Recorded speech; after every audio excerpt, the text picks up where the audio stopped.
देखो, आसमान में जिस तरह से अल्लाह ताला ने अनगिनत सितारों को पैदा किया, लेकिन अल्लाह रब्बुल इज़्ज़त ने सारे सितारों को चुना नहीं। ऐसा नहीं कि वो सितारे रोशनी वाले नहीं हैं, सब अलौकिक हैं, सब चमक रहे हैं, लेकिन अल्लाह ताला ने उन तमाम सितारों में से सूरज को चुना। मालूम क्या हुआ कि सितारे बहुत हैं, सब अपनी जगह पे अहमियत के हामिल हैं, लेकिन जो जितना ज्यादा ओबीडियंट होता है और दिए हुए वर्क को पूरा करता है, उसी को इनाम मिलता है। खुदा बुझ रहे हो ना? जो काज जिसको दिया जाए वो जब उसे पूरा करता है तो उसे इनाम मिलता है। तो सितारे 24 घंटे चमक रहे हैं, लेकिन वो अपनी अपनी जगह पर ठहरे हुए हैं। एक जगह रोशनी दे रहे, एक जगह आलू दे रहे हैं, आगे नहीं बढ़ते। मगर ये सूरज है कि जो आसमान में, ओए चुप था, आसमान में, आकाश में एक जगह ठहरता नहीं, अपनी रोशनी बिखेरता है, कभी यहां कभी वहां, कभी वहां कभी वहां कभी वहां। तो अल्लाह ताला ने इसका ये काम देखा तो राजी हो गया, चुन लिया। और जब अल्लाह ताला किसी को चुनता है, सेलेक्ट करता है, तो उसकी जिम्मेदारियां और बढ़ जाती हैं। बहुत आसानी से समझ लो कि उसकी जिम्मेदारियां और बढ़ जाती हैं। आसमान में आलो दे रहा था, जब वो फर्माबरदार होकर अल्लाह के हुक्म को मानकर अपनी रोशनी को बिखेर रहा था, तो अल्लाह तबारक व तआला ने उसके इस अमल को इतना पसंद किया कि उसे चुन लिया।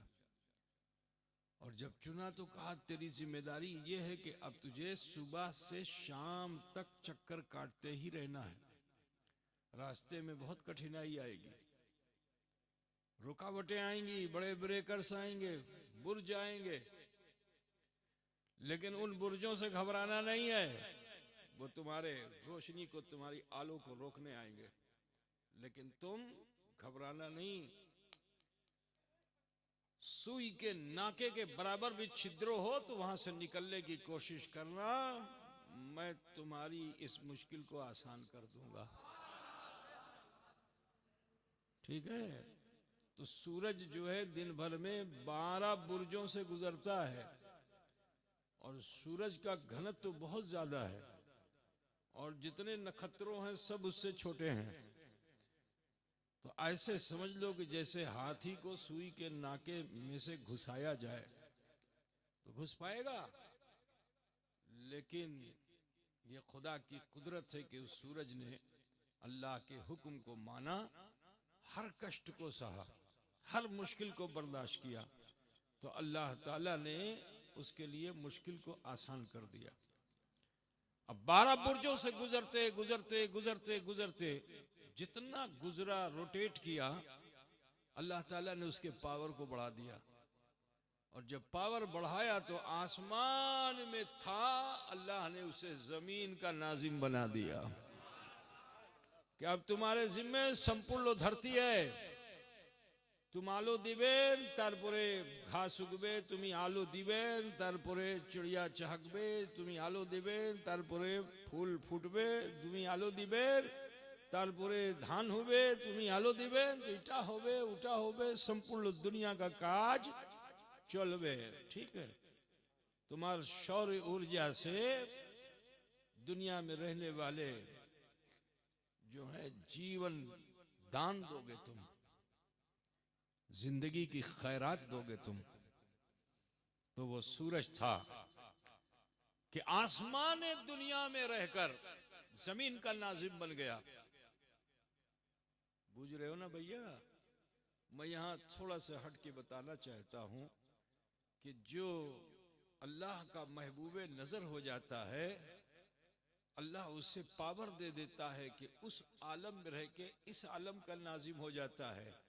तो जरा सोचो कि सूरज तो मेरे मुस्तफ़ा के कदमों की धूल है, तो जब सूरज को खुदा ने इतना पावर दे दिया तो शमशुद्दोहा को कितना पावर दिया होगा, बदरुद्दुजा को कितना पावर दिया होगा, नूरुल हुदा को कितना पावर दिया होगा। है ना भैया मेरे? सुनबेन को था दुआ दुआ करते हुए की करते हुए बोलो, अरे सुनेंगे, हमको जाना है, सफर करना है। यह जब इत्तेफाक है कि दरियापुर में इधर कई सालों से ऐसा ही हो रहा है कि आना होता है और जल्दी से जाना होता है ना। कुछ लोग तुम नसीब वाले हो, कुछ लोग बहुत देर देर तक रहते हैं, अल्पो अल्पो पाते हैं, है ना। और तुम लोग आए और गए, लेकिन ढेर सब लेके जाते हो। बुझ गया ना? कम समय में ज्यादा ले लेते हो तुम लोग। ये भालोबासा का मामला है, मोहब्बत का मामला है। अल्लाह ताला ये मोहब्बत सलामत रखे। तो सुनो, अल्लाह ने तो उसको चुना था, पावर दे दिया, जमीन का नाजिम बन गया। लेकिन उसी समाज में सितारों की एक और मखलूक है, उसका नाम है चांद, चंद्रो। पूछते चलना, चांद है। तो चांद को अल्लाह ताला ने चुना नहीं, आसमान में था, सारे सितारे तो अपनी जगह पे, लेकिन इस चांद ने देखा कि इस पर अल्लाह का इनाम है, इस पर अल्लाह का इनाम है, सूरज पर। तो जिस पर अल्लाह का इनाम हो उसके पीछे हो जाना चाहिए, उससे हिंसा नहीं करनी चाहिए, उससे भालोबासा करनी चाहिए, उससे मोहब्बत करनी चाहिए। जखने सूर्यो जावे शकने आमियो जावो, सूरज चांद ने तय कर लिया, जखने सूर्यो जावे शकने आमियो जावे, पिछने पिछने पिछने पिछने पिछने पिछने। ठीक है। अब चांद सूरज के पीछे पीछे बेनूर है, नूर वालों के दरमियान भी बेनूर था, कोई आलो नहीं थी उसके अंदर, धरतीर मुतन, उसमें कोई रोशनी नहीं, लेकिन सोहबत का असर होता है। एक हिंदी का शायर है, बोलता है, लाली मेरे लाल की जित देखो तित लाल, और लाली देखन मैं गई और मैं भी हो गई लाल। लाली देखन में गई और मैं भी हो गई लाल। तो अजीजो, ये सूरज दिन भर तो फायदा देता रहा, घास को फायदा, गाछ को फायदा, फल को फायदा, मनुष्य को फायदा, कीड़े को फायदा, जो मखलूक जमीन पे है सबको फायदा दे रहा था। मगर जमीन के 3 हिस्से पे पानी है, मालूम है ना तुम लोगों को? स्कूल में पढ़ा है कि नहीं पढ़ा है? धरती के 3 हिस्से पे पानी है। तो सूरज की रोशनी तो पानी के पास भी पहुंची ना। अब जब सूर्यों की आलो पानी के पास पहुंची तो पानी गर्म हो गया, पानी कष्टों में आ गया, पानी का जितना जोश था ठंडा हो गया। ठीक, लेकिन शाम होते होते अल्लाह ने सूरज को हुक्म दिया था कि तुझे डूबना है। क्या करना है? अच्छा एक बात बताओ भाई मेरे, सादा सादा सी बात है कि सूरज जब डूब जाता है तो तुम लोग क्या समझते हो कि सूर्यो मोरे गलो? बोलो भाई, जो ये बूझ ले कि सूर्यो मोरे गलो तो मानुष जीवित थकबे, अति शीघ्र मोरे जावे। आए सूरज मोरे गलो नहीं सोचते हो तुम, है ना। कुछ समय के लिए रात की चादर ओढ़ ली है उसने, है ना, रात की चादर ओढ़ ली। अंधकार जैसे ही हुआ, तो ये अंधकार क्यों हुआ? इसलिए क्योंकि ये पिछने पिछने जो चल रहा था चंद्रो ना, तो अल्लाह ने जमाने को दिखा दिया कि अगरचे ये बेनूर है लेकिन इसने मेरे मुंतखब शुदा सूरज की खिदमत की, उसके पीछे रहा है। तो जमाने को बताना है कि अगरचे यह बेनूर है लेकिन इसने निस्बत हासिल कर ली है, तो रोशनी को चांदनी में बदल दूंगा। नारे तकबीर, नारे रिसालत, शहजादे सिमनानो की चौचा। तो जो रोशनी थी वो चांदनी में बदल गई। अब बंगला में क्या बोलेंगे मुझे नहीं मालूम भाई, मुझको बहुत ढूंढना पड़ता है। चांदनी समझते हो ना? है? और रोशनी, रोशनी और चांदनी में फर्क है ना। पूर्णिमा कैसे कहेंगे? चांद निकला है तो उसको पूर्णिमा बोल रहे?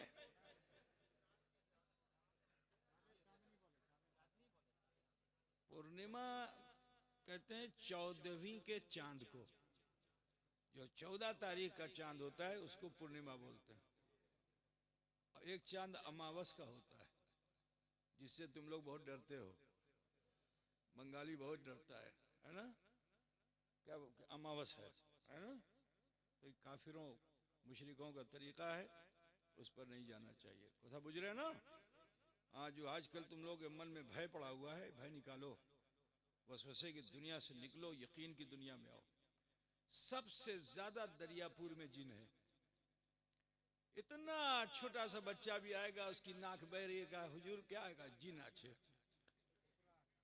जिन बोलता है, ऊपरा ऊपरा तो है ही है, जिन अच्छे। या अल्लाह, दरियापुर में कितना जिन हो गया। तो ये सब, ये गंडा तावीज करने वाले जितने बाबा मौलवी हैं, इन्होंने तुम लोगों के दिमाग में ये सब भर दिया है। निकलो इससे। जिन तुम्हारा फर्माबरदार है, ठीक है, अगर तुम अच्छे और सच्चे मुसलमान हो जाओ, ठीक है, वो तुम्हारा मुती होगा, ना कि तुम उसके मुती हो जाओगे। अल्लाह ताला ने सारी मखलूक को तुम्हारे लिए मुसख्खर कर दिया है। अजीजों समात कीजिए, तो पानी पे सूरज दिन भर रोशनी डालता रहा गरम, लेकिन जैसे ही रात में चंद्रमा से आलो निकली, और उस आलो में गर्मी नहीं है, ठंडक है। जब पानी पे ठंडक पहुंची, उसने पानी को ठंडा किया, तो इस पानी ने उसके एहसान को माना। एहसान समझते हो कि नहीं समझते हो? हैं? क्या बोलते हैं? उपकार अलग चीज हो गई। अब बुझ गया ना? अब सब हम बुझाएंगे तो बहुत मुश्किल हो जाएगा, है ना? एहसान, एहसान किया कि वो कष्टों में था, उसको राहत दे दी, सुकून दे दिया। तो जब राहत दी तो पानी तो बहुत पतला है ना, पतला, लेकिन देखो उसको भी जोश पैदा हो गया कि उसने मेरे ऊपर एहसान किया है, दया की है, तो उस दयालु मखलूक से मुझे मिलना है। ठीक, আমি ওনার চরণ স্পর্শ করব। उन्होंने हमारे ऊपर एहसान किया है। तो पानी में रात में जोश आता है, जिसको आप लोग ज्वार भाटा बोलते हैं। क्या बोलते हो? ज्वार भाटा। पानी ऊपर उठता है, नीचे आता है, ऊपर उठता है। तो जहां रोटेशन होता है, घर्षण होता है, वहां पावर होता है। ठीक है ना? तो पानी जब ऊपर नीचे ऊपर नीचे ऊपर नीचे होने लगा, तो पतला था और पतला हो गया, लतीफ था और लतीफ हो गया। इतना लतीफ हो गया कि गैस बन गया, गैस। तो जमीन की जो ग्रेविटी थी वो उस पानी को अपनी तरफ खींच नहीं सकी, जो गैस बन चुका था। वो उठ करके ऊपर गया कि अमी चंद्रो से अमी साक्षात करबो, उनर एहसान आछे, उनर दया आछे, अमी उनर काछे जाबो। लेकिन सुनो, जो आशिक होता है उसको मिलने से रोक दिया जाता है। कभी कभी पीर साहब के पास भी कुछ खादिम लोग आशिक को पीर साहब तक पहुंचने नहीं देते हैं, कहते हैं बस हम इसका तो नाराज मत, तो बस समझ लो कि तुम बहुत बड़े आशिक हो। समझ गए ना? जब तुमको कोई रोके तो समझ जाओ कि मेरा इश्क सलामत है। मेरी भालोबासा आशिक को रोका जाता है, जो चाहने वाला होगा उसको। उसूल समझ गए ना? तो अब खादिम साहब लड़ाई मत करना, ठीक? खुदा बुझ गया कि नहीं बुझ गया? हमारे वहां तो दरवाजा बंद होता नहीं, खुला ही रहता है। अल्लाह का शुक्र है कि पाबंदियां नहीं है, लेकिन कभी कभी भीड़ बहुत होती है तो कोई खादिम साहब खड़े हो जाते हैं, अपनी मर्जी से खड़े हो जाते हैं।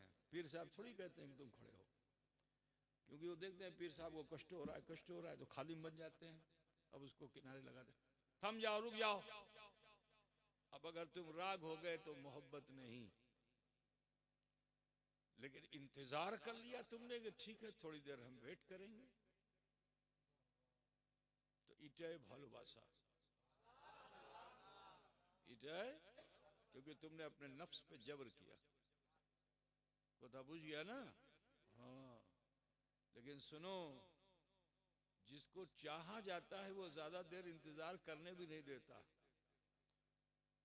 लाइन लगा करके ज्यादा देर इंतजार नहीं करने देता है। जिसको तुम चाहते हो, मोहब्बत करते हो, तो तुम रहते हो दूर हो, लेकिन यहाँ 20 खड़े होते हैं मगर उसका ध्यान उसी की तरफ होता है, उसका ध्यान उसी की तरफ होता है जो बाहर खड़ा हुआ है। और आखिरकार फिर हुक्म हो जाता है कि वो जो बाहर खड़ा है उसको अंदर ले आओ। मोहिब को महबूब बनाया जाता है। खुदा बुझ गया ना? जो मोहिब होता है उसी को, समझ गए ना दरियापुर वालों?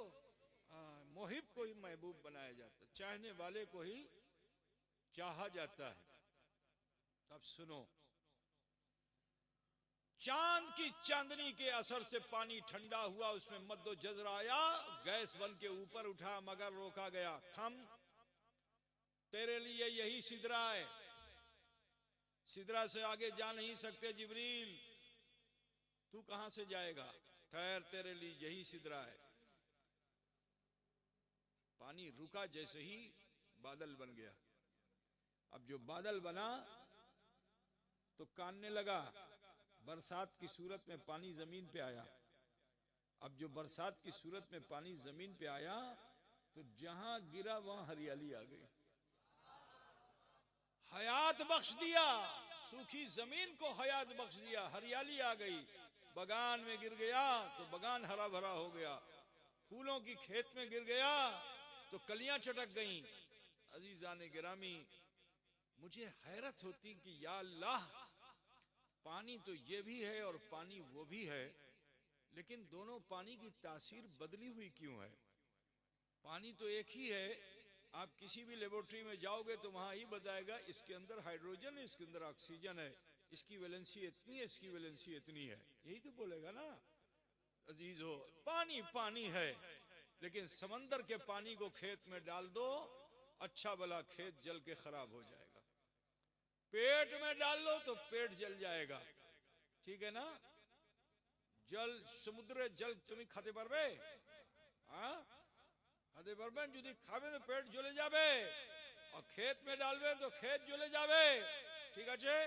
लेकिन इसी समुद्र से निकल करके ये पानी अगर आसमान की तरफ चला जाए, नूर वालों की तरफ चला जाए, तो तासीर बदल जाती है। अब जब वहां से लौटता है तो वो पानी जलाता नहीं है, जहां गिर जाता है उसे जिला देता है।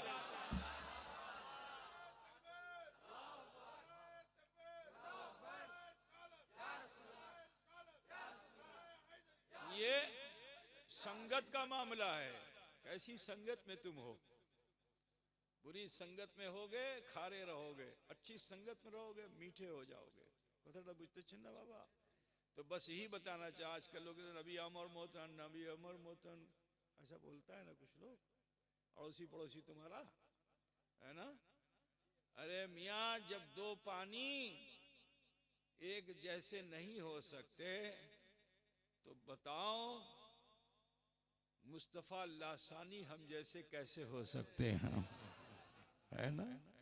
हाँ, अच्छा सुनो, यहाँ एक बात और भी बता दूं कि हुजूर सल्लल्लाहु अलैहि वसल्लम ने भी इस दुनिया से पर्दा फरमाया, रुखसत हुए। क्यों? मौत तो लाजमी है, आना है। तो हुजूर ने पर्दा क्यों फरमाया? उसकी वजह है क्योंकि उनके भी पीछे पीछे चलने वाले अबू बकर चले, उमर चले, उस्मान चले, अली चले, तलहा चले, जुबैर चले, खुबैब चले। ये चलने का सिलसिला थमा नहीं, आज भी चल रहे हैं, है ना।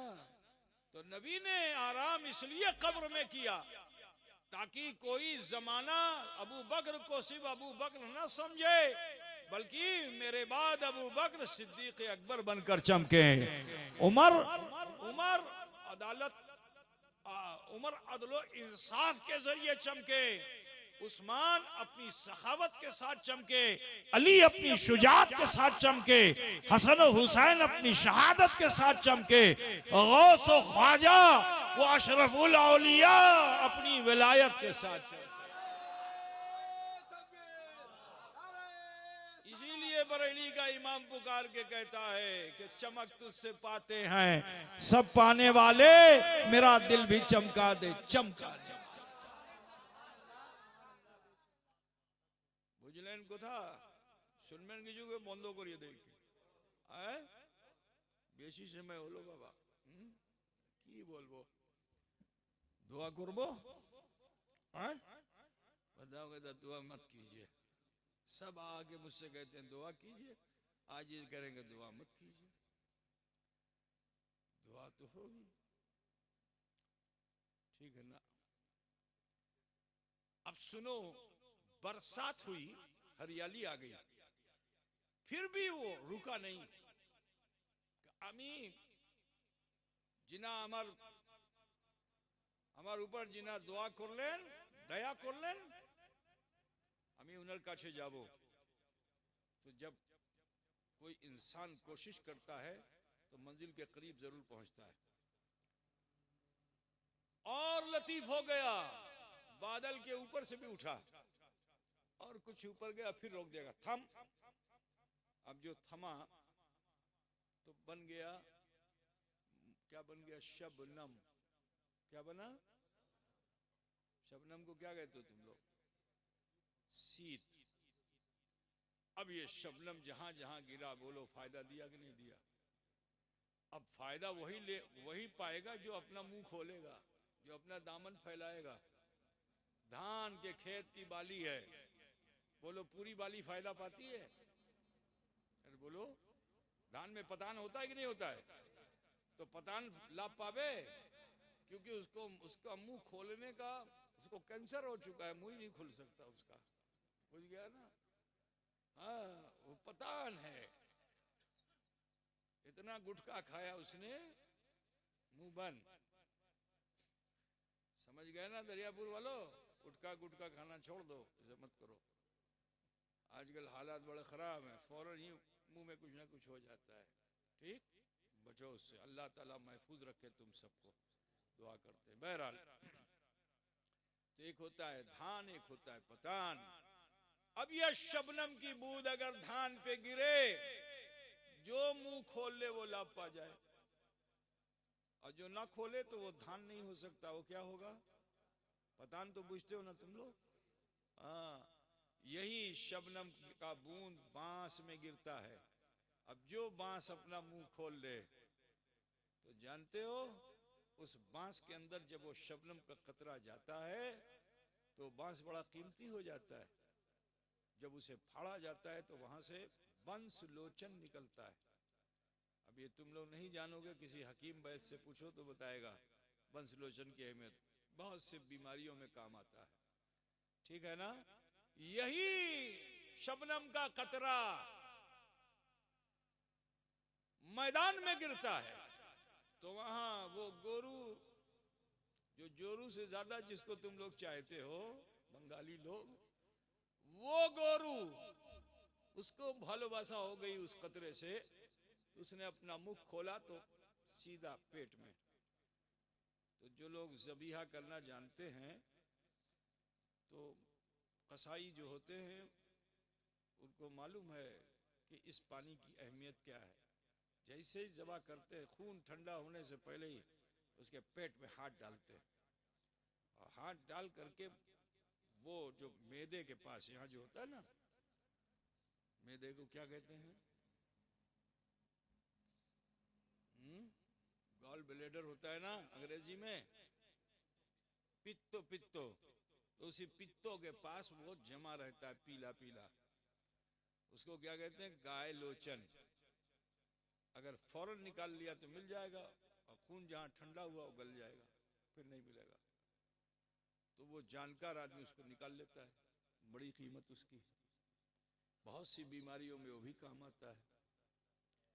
यही कतरा अगर हाथी के सूंड से निकलकर पेशानी में पहुंच जाए तो गजमुत्ता बनता है, जो यूरेनियम की कीमत से बिकता है।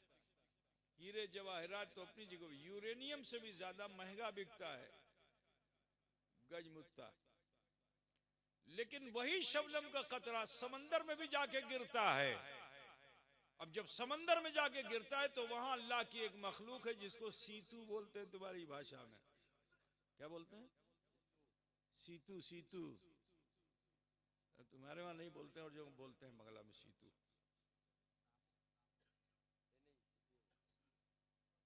मस्तान के वहां सीतू बोलते हैं, आपके वहां क्या बोलते हैं, झिनुक, झिनुक। अब तो समझ गया ना, हमारे पास बहुत डिक्शनरी हमारे पास है, शब्दकोश भरा हुआ है, इतना समझ लेना है ना। सीतू नहीं समझेगा तो झिनुक से समझाएंगे, समझ गए ना, अब तो समझ गए ना। झिनुक, तुम लोग आम के सीजन में छिलते हो ना, मैंने देखा है, आम की छिलाई उसी से करता है। अब पूरी तरह से बुझ गया ना, समुद्र के तह में रहता है। याकूत और जमुरत की पहाड़ियों को पकड़ करके रहता है, झाड़ियों को पकड़ करके रहता है। लेकिन जैसे ही ज्वार भाटा आता है तो ये सीतू ऊपर निकलता है, और माछ नीचे जाती है, ये ऊपर आता है जान बचाने के लिए नीचे, और ये झिनुक ऊपर। क्यों आता है? कहा एक कतरे बेमिकदार तो इस समंदर से निकल के वहां गया, मोहतरम हो गया, साहिबे निस्बत हो गया, तो अब तुझे इस गदले पानी में रहने नहीं दूंगा, तुझे मैं अपने सीने में रखूंगा। तो वो ऐसे खोल देता है अपना मुख, जैसे ही खतरा आता है बंद कर लेता है, और फिर उस तूफान में मुकाबला करता करता करता करता फिर तह में जाता है, और जाके जिक्र इलाही में मसरूफ हो जाता है। ठीक, अल्लाह ताला ने इंसान को अपना खलीफा बनाया है, तो हश्र करने का मौका इंसान को दुनिया में अल्लाह ताला ने दिया है कि मेरी मखलूक का तुम हश्र करो। कभी गोरू का हश्र करो, तो कभी बांस का हश्र करो, कभी धान का हश्र करो। समझ गए कि नहीं? हाँ, तो इसी तरह उस झिनुक का भी हश्र करने के लिए इंसान गोता लगा करके, डुबकी लगा करके, तुम लोग क्या करते हो पानी में? डुबकी समझते हो ना? लगा करके नीचे गया, झिनुक को खींच के लाया मैदान में, अपने महशर में उसने खोला। अब जो उसको खोला, फाड़ करके देखा, तो वहां पानी नहीं मिलता, अनमोल मोती मिलता है। ऐ अशरफुल औलिया के चाहने वालों, तुमसे कहना चाहता हूं, जिस तरह से उस झिनुक ने उस बेमिकदार पानी को अपने सीने में रखकर बामिकदार बना दिया, इसी तरह अशरफुल औलिया तुम्हारे समाज में आए, तुम्हारी हैसियत क्या थी, तुम्हें उन्होंने अपने दामन में जगह दे दी। कल मैदान महशर रब्बुल आलमीन अशरफुल औलिया के दामन को खोलेगा, तो तुम वहां से बेमिकदार नहीं निकलोगे, बामिकदार हो मोती की तरह चमकते हुए। नारे तकबीर, नारे रिसालत, फैजाने हुजूर अशरफुल औलिया, शाने हुजूर अशरफुल औलिया, शहजादे सिमनानो के चौचा। बुझ गया ना भाई? खुदा निस्बत का लाभ है। अशरफियो नाज करो। अब लोग कहेंगे खाली अशरफी नाज करें, हम रिजवी कादरी चिश्ती कलीमी हैं, हम नहीं करेंगे। हर पीर का मुरीद नाज करे, क्योंकि उस मुर्शिद का एहसान है कि उसने तुम्हें अपने दामन में जगह दे दी है। कल मैदान महशर उन्हीं का दामन खोला जाएगा और निकलोगे तुम वहां से, छिछड़ू हो चाहे गुदड़ू हो, निकलोगे जरूर। तुम लोग नाम ऐसे ही रखते हो ना, छिछड़ू गिदड़ू, पता नहीं क्या क्या मौलाना बताते निकलोगे जरूर। अब वो मैं नहीं कह सकता, समझ रहे हैं ना आप लोग। बस बात को खत्म करना है, बताना यह है जिस तरह आसमान दुनिया में अल्लाह ताला ने सूरज को चुना, ठीक है, और उसको हुक्म के अमल में लगा दिया, 12 मंजिलों से उसको गुजरना है। इसी तरह इस जमीन पर रहने वाली मखलूक में से अल्लाह ताला ने इंसान को चुना, मानुष को चुना, ठीक, और मानुष में से मोमिन को चुना। किसे चुना? जिसने कलमा ला इलाहा इल्लल्लाह मुहम्मद रसूलुल्लाह पढ़ लिया।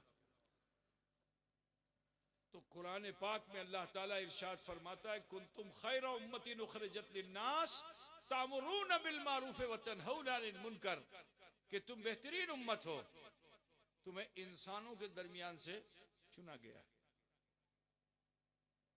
ओ भाई बंदो कर दी गया की, ओ काली स्वेटर, देखो नहीं सुनता है, बसो बसो बसो। आखिरी 5 मिनट की बात हो रहा है, अगर मन से सुन लोगे तो इंशाल्लाह ईमान ताजा हो जाएगा। ये इतनी लंबी चौड़ी जो तमहीद है, उसका रिजल्ट अगर नहीं लोगे तो नाकाम हो जाओगे, ठीक।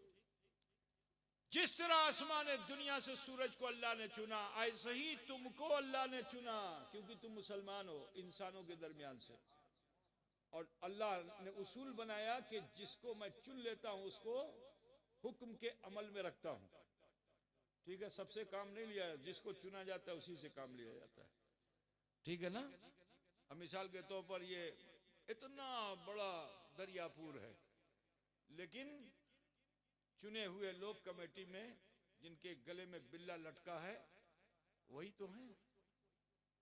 बोलो भाई, वॉलंटियर चुने गए कि नहीं चुने गए? पूरे गांव को बिल्ला मिला तो, लेकिन जिसको बिल्ला मिला उसकी जिम्मेदारी है कि नहीं? उसकी जिम्मेदारी है कि तुम्हारे लिए बिस्तर भी लगाए और प्याल भी लगाए और कुर्सी भी लगाए, स्टेज भी सजाए। जिम्मेदारी सारा गांव करता है, जिसको चुना जाता है उसी को जिम्मेदारी मिलती है, ठीक है ना भाई। तो इंसान दुनिया में बहुत है, अल्लाह ने सबको नहीं चुना। तुम जो चाहो सो करो, सजा तो तुम्हें दुनिया में भी मिलेगी, मरने के बाद भी मिलेगी, हमेशा के लिए जहन्नम है।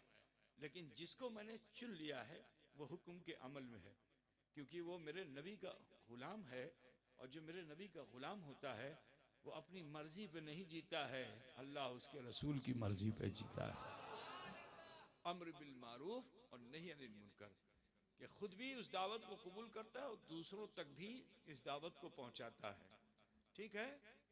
किसी को रोकता है, किसी को करने का हुक्म देता है, सरलता से बुझ लो, ठीक है।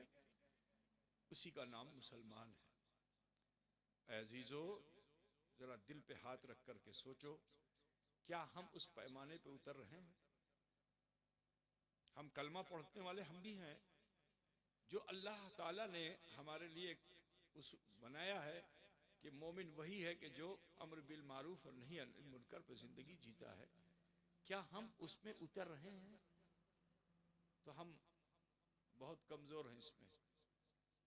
कलमा पढ़ने के बाद भी हम दुनियादार हैं, हम धोखेबाज हैं, हम फरेबी हैं, हमसे बड़ी खताएं हो रही हैं, जुर्म हो रहे, गुनाह हो रहे, वापस लौटने का नाम हम नहीं ले रहे।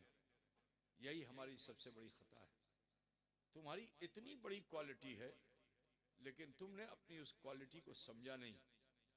ऐ मुसलमानों, लौटो और देखो अल्लाह ताला ने तुम्हारे ताल्लुक से क्या मंजर कुरान में खींचा है, उसको भी सुन लो कि मुहम्मदुर रसूलुल्लाह वल्लज़ीना माहु अशिद्दाउ अलल कुफ़ार रुहमाउ बैनहुम तराहुम रुक्कन सुज्जदन यब्तगून फज़लन मिनल्लाहि व रिदवाना सीमाहुम फी वजूहिहिम मिन असरि सुजूद इला आखिरी। कि मोहम्मद सल्लल्लाहु अलैहि वसल्लम और उनके मानने चाहने वाले काफिरों पर शिद्दत पसंद है और आपस में सिला रहम है, आपस में भालोबासा रखते हैं, आपस में मोहब्बत रखते हैं। हम उसी के उल्टा जिंदगी जी रहे हैं। काफिरों से हमको भालोबासा है, काफिरों के तौर तरीके से भालोबासा है, ठीक है। आपस में खूब झगड़ा झाटी है, एक दूसरे से नफरत है, अदावत है, ये मेरा वो तेरा है। कैसे मुसलमान हो तुम? अगर तुम्हारे सीने में ईमान की हरारत है, मुसलमानों मुत्तहिद हो जाओ, इत्तेहाद पैदा कर लो, दिलों में कोई हिंसा है, नफरत है, निकाल दो, क्योंकि अल्लाह ने तुम्हारा मंजर जो खींचा है तुम उस तरह से दिखाई नहीं दे रहे हो। जरूरत है कि अब भाई भाई के झगड़े खत्म हो जाएं, रिश्तेदार रिश्तेदार के झगड़े खत्म हो जाएं। मन में अगर किसी तरह की हिंसा है तो उस हिंसा को निकालो, अपने को स्वच्छ करो, दुरुस्त करो, अपने को इस आयत करीमा के मिस्दाक बनाओ कि मोहम्मदुर रसूलुल्लाह वल्लज़ीना माअहु अशिद्दाउ अलल कुफ्फार रहमाउ बैनहुम तराहुम रुक्कन सुजदन यब्तगूना फज़लन मिनल्लाहि व रिज़वाना। तुम्हारा हमारा काम झगड़े करना नहीं है, हमारा और तुम्हारा काम यह है कि वक्त वक्त पर मस्जिदों में पहुंचकर रुकू और सजदे की हालत में हो, क्योंकि अल्लाह फरमाता तराहुम रुक्कन सुजदन, देखा जाता है उन्हें कि रुकू सजदे की हालत में है। ऐ मुसलमानों, सिर्फ एक रात अगर मुसलमान लैलतुल कद्र में नवाफिल पढ़ने के लिए खड़ा हो जाता है, क़याम में, रुकू में, सजदे में, तो सुनो, तुम्हारी एक रात की अदा अल्लाह इतना पसंद फरमाता है, इतना पसंद फरमाता है कि आसमान दुनिया से फरिश्तों को भेजता है, और सिर्फ फरिश्तों ही को नहीं भेजता, फरिश्तों के सरदार हजरत जिब्रील अमीन को भी भेजता है। कहे जिब्रील जाओ, क्योंकि इन्हीं फरिश्तों ने इंसान के पैदा होने से पहले कहा था फिया मयुफ्सिदु व युस्फिकु दिमा, ये आपस में झगड़े करेंगे, खून बहाएंगे, जंगो जदाल करेंगे। उन्होंने ये कहा था नहनु नुसब्बिहु बिहम्दिका व नुक़द्दिसु लक, हम तेरी तस्बीह बयान करते, तेरी पाकी बयान करते, हम ही काफी हैं। तो अल्लाह ने देखा एक रात अगर तुम लैलतुल कद्र में, लैलतुल कद्र समझते हो नहीं, अनकरीब आने वाली है ना, है ना, तो एक तो शाबान में आएगी, ये शब बारात कहते हैं, और एक लैलतुल कद्र रमजान में आएगी, पता बुझ रहे हो ना, तो बहुत करीब है आने वाली। एक रात खड़े हो जाते हो तुम नमाज की हालत में, जरा सोचो, तो अल्लाह फरिश्तों का नुज़ूल इजलाल फरमा देता, नुज़ूल फरमा देता है, और फरिश्ते आते हैं, फरिश्तों के सरदार आते हैं, तुम्हें जब इस हाल में देखते हैं तो सुबह तक वो तुम्हारे लिए दुआ करते हैं। तो दादा बुझते हैं, सोचो एक रात का जब हमारा ये हाल है, अगर 365 दिन हम यही अमल करें तो बोलो अल्लाह की रहमत हम पे कितनी होगी, बोलो भाई, होगी ना। तराहुम रुक्कन सुजदन यब्तगूना फज़लन मिनल्लाहि व रिज़वाना सीमाहुम फी वजूहिहिम मिन असरि सुजूद। उन्हें देखा जाता है कि जब सजदे से सर उठाते हैं तो उनके चेहरे सजदे का असर लिए हुए होते हैं, यानी आलोकित होते हैं, रोशन होते हैं। ये अल्लाह फरमाता है। आज हमारा चेहरा रोशन दिखाई देता है, हमारे तुम्हारे चेहरों की रोशनी कहाँ चली गई? वो रोशनी जो तुम्हारे बाप दादाओं के चेहरे पे थी। शिक्षित नहीं थे लेकिन सच्चे मोमिन थे, किसान थे, मजदूर थे, कारोबारी थे, सौदागर थे, बुनाई करने वाले थे, ठीक है, धागा बनाने वाले लोग थे, मगर बड़े सच्चे थे। जिस जगह पे चले गए इस्लाम फैल गया। बता दोगे किस बादशाह की वजह से इस्लाम फैला? किसी राजा की वजह से इस्लाम नहीं फैला, रोशन चेहरे वालों की वजह से इस्लाम फैला। ख्वाजा और ख्वाजा के मुरीदों से इस्लाम फैला, अखी सिराज और अखी सिराज के मुरीदों से इस्लाम फैला, अलाउल हक और अलाउल हक के मुरीदों से इस्लाम फैला। हथियार से नहीं फैला, किरदार और अमल से फैला। ठीक है ना भाई? तो जरूरत इस चीज की है कि हम अपनी इस्लाह करें, अपने को दुरुस्त करें। और एक बात मैं बता दूं, आखिरी बात, सूरज की मजाल ही नहीं है कि वो निकल सके जब तक के मोमिन सजदा न कर ले। दरियापुर वाला कहेगा कि हजरत ने बहुत सही बता दिया है, इतना लंबा सजदा करेंगे कि सूरज ही ना निकले। तो एक बात बताओ आप लोग कि नमाज को आप अपनी मर्जी से पढ़ते हो या अल्लाह की मर्जी से पढ़ते हो? समय में पढ़ते हो कि बेसमय पढ़ते हो? नमाज को तो समय में पढ़ना है ना। फजर का जितना समय है उतनी देर पढ़ोगे, जोहर का जितना समय है उतनी देर, असर का जितना समय उतनी देर, मगरिब का जितना समय उतनी देर, इशा का जितना समय उतनी देर।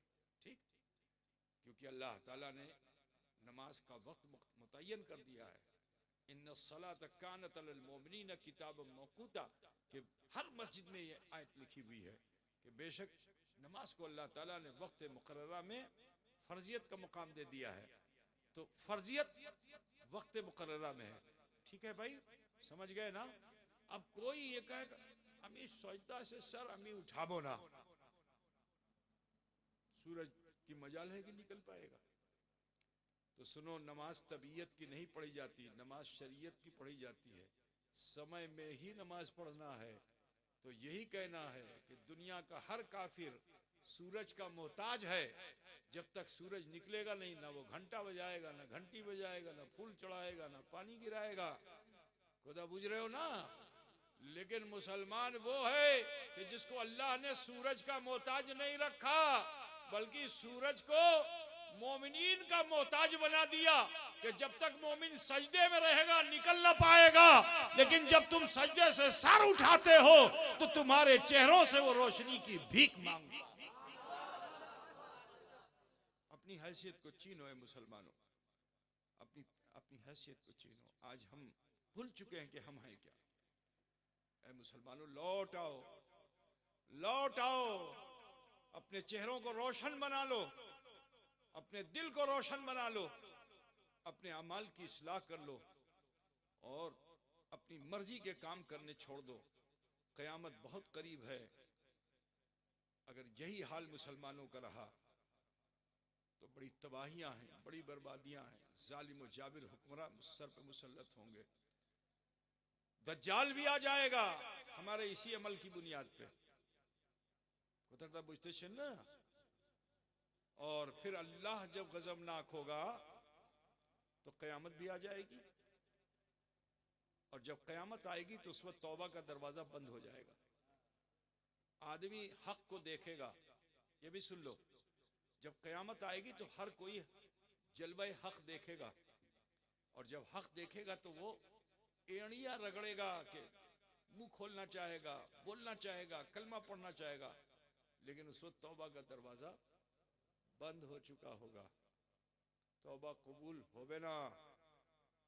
ठीक है, जब क़यामत आएगी तो ऐसी सख्त होगी मुसलमानों कि एक भयानक आवाज जो सूरह इसराफिल से निकलेगी, सारी दुनिया में उथल पुथल हो जाएगा, अफरा तफरी का माहौल होगा। अजीजों, सूरज सवा नेज़े पे आ जाएगा, समंदर की मछलियां जलभुन करके ऊपर आ जाएंगी, सूरज तांबे के मानिंद सियाह हो जाएगा। ये सब हदीस शरीफ है जो मैं आपको बता रहा हूं। ठीक,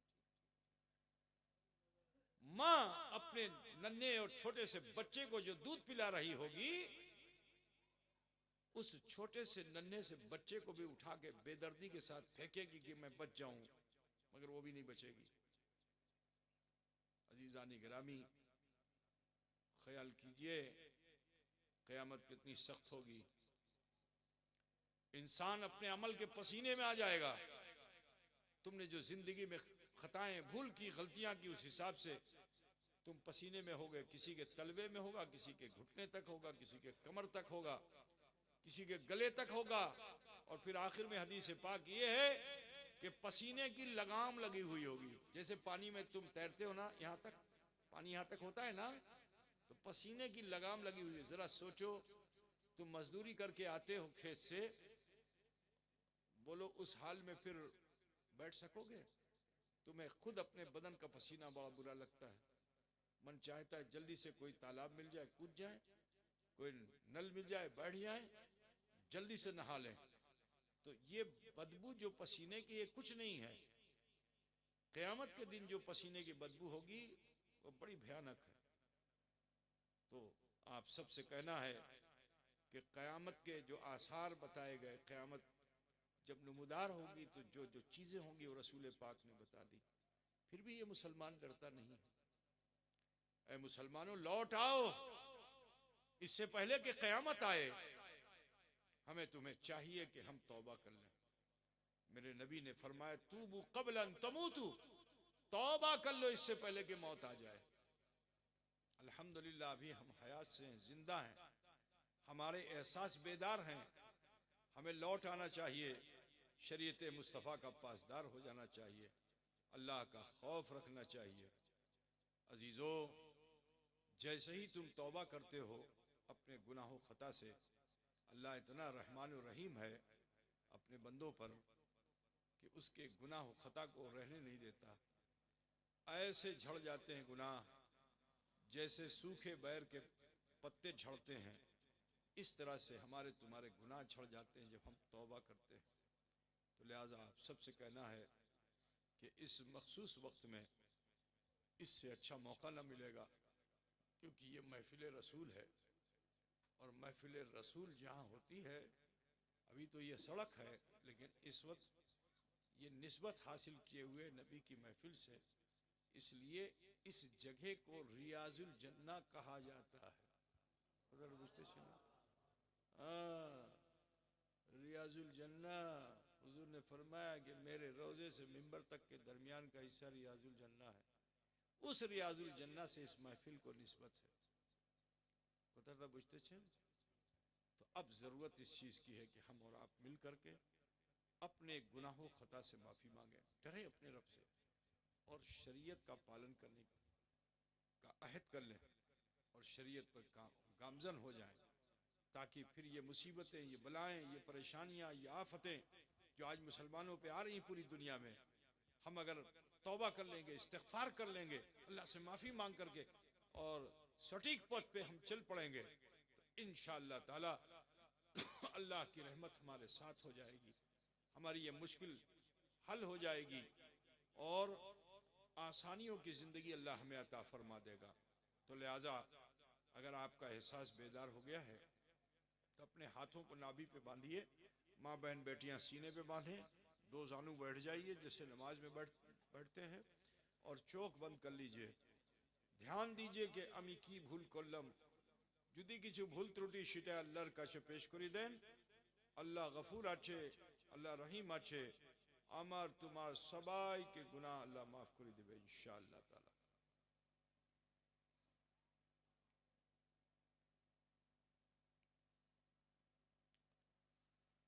पढ़िए जैसे मैं पढ़ता हूँ, बिस्मिल्लाहिर्रहमानिर्रहीम, ला इलाहा इल्लल्लाह मुहम्मदुर रसूलुल्लाह, अल्लाह ही माबूद है, मुहम्मदुर रसूलुल्लाह सल्लल्लाहु अलैहि वसल्लम अल्लाह के सच्चे रसूल हैं। अस्तगफिरुल्लाह रब्बी मिन कुल्लि ज़म्बिन व अतूबु इलैह।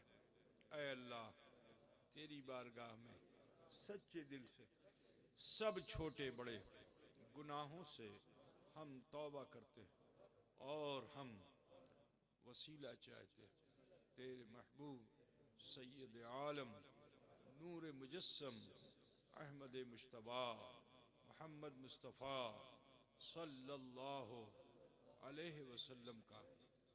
ये मुख्तसर से वक्त में हमने कलमा शरीफ पढ़ा, इस्तिग़फ़ार किया। बिल्कुल यकीन जानिए कि इस वक्त हम और आप ऐसे हो चुके हैं जैसे माँ के पेट से पैदा होने वाला बच्चा होता है। इटा अमर चैलेंज नहीं, फरमाने नबी आचे।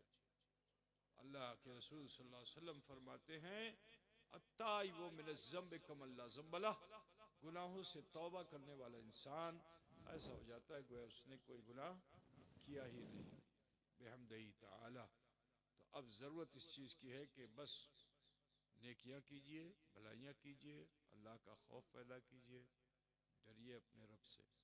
इंशाअल्लाह दुनिया भी अच्छी होगी, आखिरत भी बेहतर होगी। चलते चलते मैं आप सबका शुक्रिया अदा करना चाहता हूँ कि आप एक दो दिन से नहीं, साल से मखदूम अशरफ मिशन की उन्नति में लगे हुए हैं।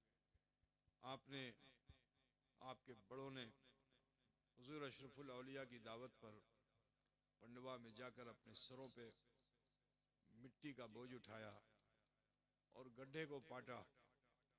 आज अल्लाह का शुक्र है वो मखदूम अशरफ मिशन जिसे हुजूर अशरफुल औलिया ने कायम किया था, रोज़ फजल तरक्की की शाहराह पे गामजन है। इसमें आप सबकी भालोबासा और मोहब्बत शामिल है। आपने अपने मुर्शिद पर यकीन किया और आपने अपने मुर्शिद की दावत पर उसकी उन्नति के लिए उसमें हिस्सा आपने लिया। अल्हम्दुलिल्लाह आपका पाई पाई जिसमें किसी तरह से खुर्द-बुर्द नहीं किया गया 25 सालों में। और मखदूम अशरफ मिशन जिसके बारे में भी मौलाना शाहजहां से आपने सुना और आप सुनते रहते हैं, जानते भी हैं कि मखदूम अशरफ मिशन कहाँ तक पहुँच चुका है। मैं आप सबसे पूछना चाहता हूँ कि इन सालों में वो तो तुम्हारे मुर्शिद थे हुजूर अशरफुल औलिया, उनके लिए किया, लेकिन आपने मेरी दावत को भी भुलाया नहीं, फरामोश नहीं किया। जो मैंने आपके सामने दावत पेश की इदारे के ताल्लुक़ से, उसमें आप सब ने हिस्सा लिया। मैं आप सबका धन्यवाद जनाता हूँ। अल्लाह आप सबको अजर जजील अता फरमाए। काम जो अब तक हुआ उससे आप लोग संतुष्ट हैं कि संतुष्ट हैं? जी संतुष्ट है, असंतुष्ट हैं? सब संतुष्ट है, थोड़ा खोल के बोलो ना तो पता चले। तो सब क्या है? संतुष्ट, सब असंतुष्ट, असंतुष्ट? नहीं संतुष्ट संतुष्ट है ना? जी, तो कास्ट आगे बढ़ाते हो कि कास्ट शेष करते हो? बढ़ाते हो, हैं? आगे बढ़ाते आगे बढ़ाते हो ना? तो आप लोग भी आगे बढ़कर जिस तरह हिस्सा ले रहे हैं ऐसे लेते रहिएगा।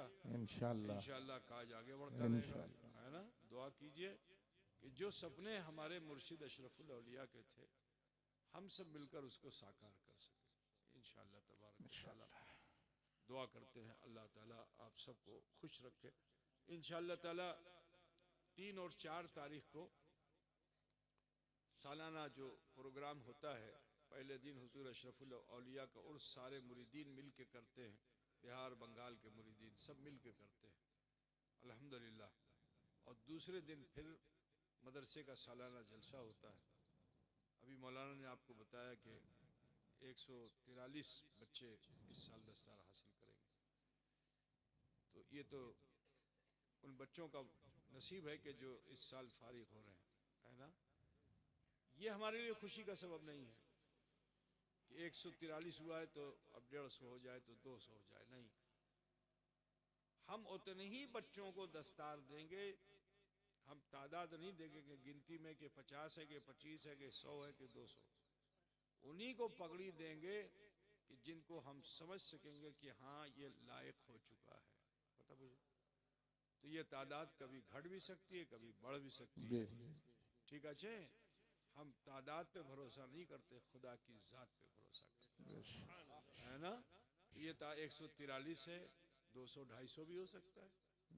अल्लाह करे ऐसे ही हो, घटे ना, हमेशा बढ़ते ही रहे। अच्छी तमन्ना करनी चाहिए, है ना? लेकिन खुदा न खास्ता अगर हमने बच्चों को लायक नहीं पाया तो फिर हम उनको न सर्टिफिकेट देंगे न पगड़ी देंगे, चाहे वो हमारे वहाँ बच्चे चाहे जितने ज़्यादा हों। ठीक है भाई, ये ठीक रहेगा कि नहीं ठीक रहेगा? जी ठीक है, कि पगड़ी खाली ठीक रहेगी? नहीं नहीं, हम पगड़ी से नहीं खुश हैं, हम चाहते हैं कि इल्म से खुशी हो, इल्म बढ़े, इल्म तरक्की करे, सही बात, अमल की दुनिया में आए बच्चे, ताकि अहले सुन्नत वल जमात को उन्नति हासिल हो। बेशक, हमारा किसी से मुकाबला नहीं है। हमारे सारे अहले सुन्नत वल जमात के इदारे जहाँ एक बच्चा फारिग होता है या हमारे वहाँ 143 बच्चे फारिग हो रहे हैं, हम उस एक बच्चे को भी उसी जमात में जोड़ कर रखते हैं।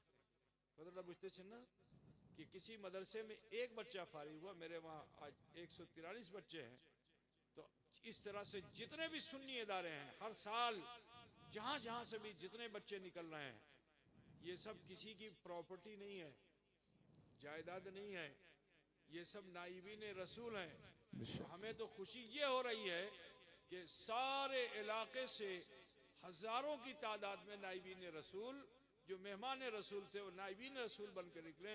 अब वो चाहे मखदूम अशरफ मिशन हो या कोई भी इदारा हो, किसी भी इदारे से बच्चे निकलते हैं हम सारे इदारों को जोड़कर सोचते हैं कि इस साल मालदा जिले से कितने बच्चे आलिम हुए, कितने बच्चे फाजिल हुए, कितने बच्चे, ठीक है, क्योंकि ये सब के सब नाइबीन रसूल हैं।